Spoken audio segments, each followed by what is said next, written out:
Hi viewers, welcome to our channel. ప్రస్తుతం మనతో పాటు సీనియర్ జర్నలిస్ట్ దాము బాలా సార్ వారితో మాట్లాడదాం. నమస్కారం సార్. నమస్తే సార్, వల్లభనేని వంశీ అరెస్ట్ అయ్యాడు అని చెప్పేసి వార్తలు రావడం చూస్తున్నాం సార్. మరి నిజంగా అరెస్ట్ అయ్యాడా? ఏ కేసు నమోదు చేశారు? ఏ కేసు వల్ల అరెస్ట్ అయ్యాడు సార్? వల్లభనేని వంశీ మీద డే 1 నుంచి కూడా తెలుగుదేశం వాళ్ళు కన్ను వేశారు. ఎందుకంటే వాళ్ళకి వల్లభనేని వంశీ అండ్ కొడాలి నాని ఇద్దరు ప్రైమ్ టార్గెట్స్. జగన్ కంటే కూడా వీళ్ళిద్దరు ఫస్ట్. ఎందుకంటే వీళ్ళిద్దరు కూడా గతంలో తెలుగుదేశం నుంచి ఎన్నికయ్యి ఆ తర్వాత వైసీపీలోకి వెళ్ళారు. సో ఈ నాని అయితే వైసీపీ తరఫున కూడా ఆయన మళ్ళీ నిలబడి 2 సార్లు గెలిచాడు. బట్ వల్లభనేని వంశీ ఈ మధ్య కాలంలో వెళ్ళిన వ్యక్తి. సో వీళ్ళిద్దరూ ఏంటంటే వైసీపీలో ట్రెడిషనల్గా ఉన్న నాయకుల కంటే కూడా వీళ్ళిద్దరూ ఎక్కువగా తెలుగుదేశం నాయకుల్ని టార్గెట్ చేసి డ్యామేజింగ్గా మాట్లాడడం, ముఖ్యంగా వ్యక్తిగతంగా టార్గెట్ చేయడం, వాళ్ళ ఫ్యామిలీల గురించి, వాళ్ళ ఇంట్లో లేడీస్ని గురించి, ఇవన్నీ కూడా చాలా ఎక్స్ట్రీమ్గా వీళ్ళిద్దరూ వెళ్ళారు. రెండోది, వీళ్ళిద్దరు కూడా కమ్మ సామాజిక వర్గం. ఇంకా కోపం ఉంటుంది. మనోడు మనకు ద్రోహం చేశాడంటే ఇంకా కోపం ఎక్కువ అవుతుంది.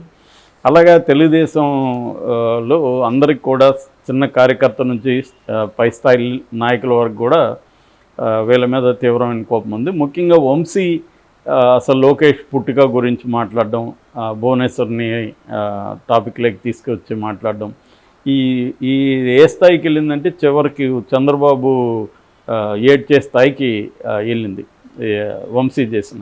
అది అప్పుడు నిజానికి అందరూ కూడా ఖండించారు. ఖచ్చితంగా ఖండించాలని వ్యవహారం. ఎందుకంటే రాజకీయంగా ఎవరైనా విమర్శించవచ్చు, కానీ వాళ్ళ విషయాలు స్త్రీలను లాగి ఆ స్త్రీలకు సంబంధం లేని విషయాల్లోకి ఎంటర్ అయిపోయి అది ప్రజలకు ఏ రకంగానూ ఉపయోగకరం కూడా కాదు. దాన్ని మాట్లాడడం అనేది ఖచ్చితంగా అది వైసీపీకి నెగిటివ్ అయింది. బట్ జగన్ దాన్ని ప్రోత్సహించాడు. వీళ్ళని ఎప్పుడూ కూడా కంట్రోల్ చేయలేదు. వంశీని కానీ నానిని కానీ ప్రోత్సహించి వీళ్ళిద్దరూ తెలుగుదేశంలో కూడా ఇలాంటి బ్యాచ్ ఉన్నారు. అయ్యన్న పాత్రుడు ఎలా మాట్లాడాడో చూసాము మనం. పటాభి లాంటి వాళ్ళు ఇదే భాష మాట్లాడతారు.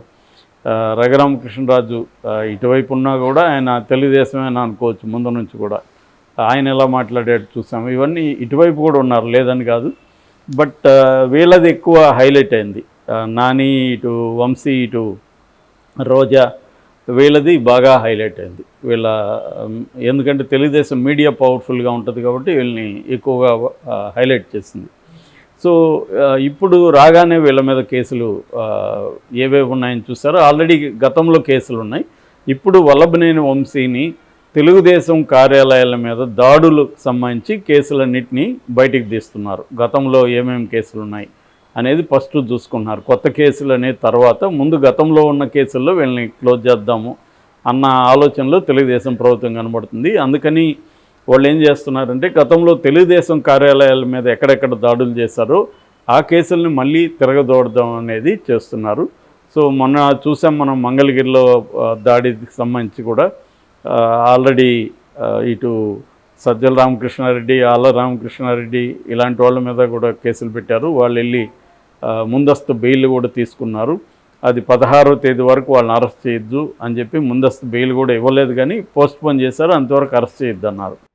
సో అది కొంత ఊరట అని చెప్పొచ్చు. గతంలో కూడా తెలుగుదేశం వాళ్ళ మీద కూడా ఇలాగే కేసులు పెడితే కోర్టులు కొంతవరకు ఆదుకున్నాయి. ఈవెన్ మన లొకేషన్ కూడా అరెస్ట్ చేయాలనుకున్నప్పుడు కోర్టు అరెస్ట్ చేయకండి, పార్టీ 1A కింద నోటీసులు ఇవ్వండి అని చెప్పింది. అలాగే ఇప్పుడు కూడా కోర్టులు అదే విధంగా చెప్తున్నాయి. అందుకని ఏం చేస్తున్నారంటే వీళ్ళు 8 ఏళ్ళకి అంటే ఎక్కువగా శిక్ష ఉన్న సెక్షన్లని ఎక్కువగా పెట్టడానికి తెలుగుదేశం ట్రై చేస్తుంది. ఎందుకంటే తెలుగుదేశంకి లీగల్ నెట్వర్క్, లీగల్ సెల్ అనేది చాలా స్ట్రాంగ్గా ఉంటుంది.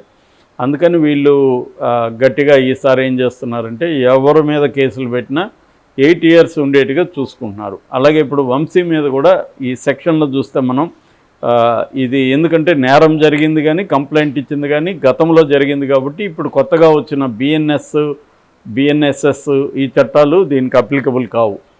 IPCనే అప్లికబుల్. నేరం జరగడం అండ్ కంప్లైంట్ ఇవ్వడం.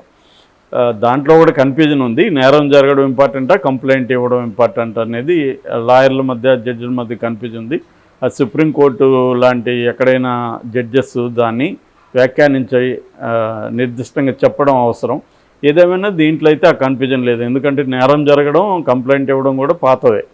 కాబట్టి ఐపీసీ కింద ఐపీసీ 143, 147, 148, 435 అండ్ 506 రెడ్ విత్ 149 3(1) ఇది వచ్చి SC ST అట్రాసిటీస్ మీద కూడా అతని మీద కేసు పెట్టారు. సో ఖచ్చితంగా బెయిల్ రావడం కూడా కష్టం అవ్వచ్చు. అయితే ఒక ఇదేంటంటే అరెస్ట్ చేశారు అనే ఈరోజు పుకారు వచ్చింది, కానీ మనకు తెలుస్తున్న సమాచారం అతని కోసం గాలిస్తున్నారు అని చెప్తున్నారు పోలీసులు. మరి పోలీసులు అదుపులోకి తీసుకొని అబద్ధాలు చెప్తున్నారా ఏమనేది తెలీదు. అదుపులోకి తీసుకొని ఉంటే మాత్రం వైసీపీ నుంచి గోల ఎక్కువ ఉండేది. అతను గత 1 month నుంచి అసలు ఎక్కడ కనబడట్లేదు. నాని మనకు కనబడుతున్నాడు, మీటింగ్లో అక్కడక్కడ ప్రెస్ మీట్ మాట్లాడుతున్నాడు, కానీ వంశీ ఎక్కడ కనిపించలేదు. ఫస్ట్లో కూడా ఎలక్షన్కి ముందు కూడా వంశీ అమెరికాకి వెళ్ళాడు, ఇంకా రాడు అమెరికా నుంచి అని కూడా అన్నారు. కానీ అమెరికా నుంచి వచ్చాడు అనేది మళ్ళీ విజువల్స్ వచ్చాయి. ఎలక్షన్ రోజు కూడా ఇతన్ని తరిమి కొట్టిన వీడియోను కూడా తెలుగుదేశం వాళ్ళు విపరీతంగా దాన్ని వైరల్ చేశారు.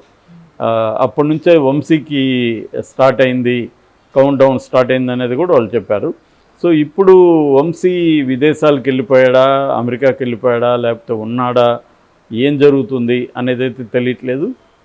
అమెరికాకి వెళ్ళినా కూడా వదలమనే, ఎక్కడ ప్రపంచంలో ఏ మూల దాక్కున్నా వదలమని గతంలో స్టేట్మెంట్లు ఇచ్చారు.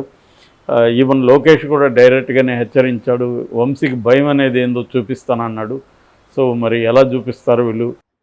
అంటే ఏం చేసినా లీగల్గా చేయాలి. ఈ అవుట్ ఆఫ్ వేలో వెళ్ళి కానీ చేస్తే ఖచ్చితంగా వ్యతిరేకత వస్తుంది. ఆల్రెడీ తెలుగుదేశం మీద వ్యతిరేకత మొదలైంది, ఎందుకంటే గతంలో వీళ్ళు ఏమేమి విమర్శించారో వైసీపీని, అదే పనులు ఇంకా ఎక్కువ చేస్తున్నారు. సో ఇక్కడ కూడా విమర్శ ఏంటంటే, మీ ఆఫీసుల మీద దాడులు చేసిన వాళ్ళు మాత్రం అరెస్ట్ చేస్తారు, మరి డీసీ మీద, దక్కన్ క్రానికల్ మీద తెలుగుదేశం వాళ్ళు దాడి చేస్తే వాళ్ళ మీద ఎందుకు కేసులు పెట్టి వాళ్ళని ఎందుకు అరెస్ట్ చేయట్లేదు అని విమర్శలు వస్తున్నాయి. ఎందుకంటే సేమే కదా, నీ ఆఫీస్ మీద దాడి చేస్తేమో అది క్రైము, ఒక పత్రిక ఆఫీస్ మీద దాడి చేస్తే అది క్రైమ్ కాదా? జస్ట్ ఖండన ఇచ్చేసి ఊరుకుంటారా మీరు?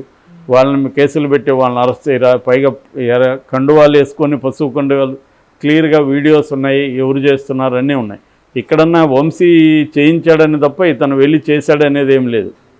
వంశీ చేయించాడు దాడి అనేదే ఇక్కడ కేసు.